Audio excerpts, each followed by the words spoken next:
একই দিনে এতগুলো প্রশ্ন বুঝবে নাকি মার্কায় ভোট দিবে, জনগণকে একটা সংকটে ফেলে দেওয়া হয়েছে।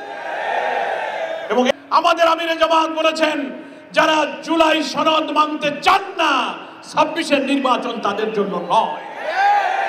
জুলাই সনদ মানতে হবে, জুলাই সনদের আইনি ভিত্তিতে গণভোট দিতে হবে।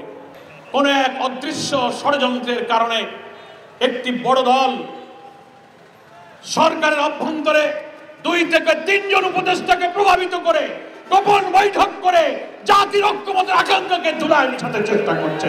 প্রধান উপদেষ্টা ইউনূস সাহেব যে এসে আমাদের অন্তর্বর্তীকালীন সরকারের প্রধান হয়েছেন, সেটাও তো সংবিধানে নাই।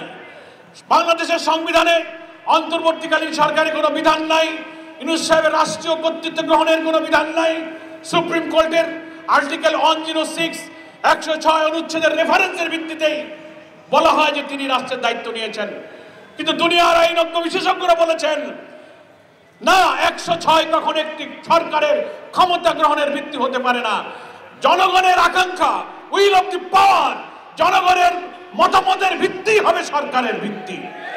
সেই কারণে বর্তমান অন্তর্বর্তীকালীন সরকার যেমন সংবিধানে নাই, নির্বাচনের মেয়াদ সংবিধানে নাই, প্রধান উপদেষ্টা সংবিধানে নাই, ফলে জুলাই চার্টারই হচ্ছে একমাত্র সংবিধানের অংশ হতে পারে, আইনি ভিত্তি দেওয়া যেতে পারে যদি এই জুলাই চার্টারকে গণভোটে দিয়ে ভোট দিয়ে অধিকাংশ ভোটাররা এই জুলাই সনদকে মেনে নেয়। এটাই হবে জুলাই সনদের গণভিত্তি।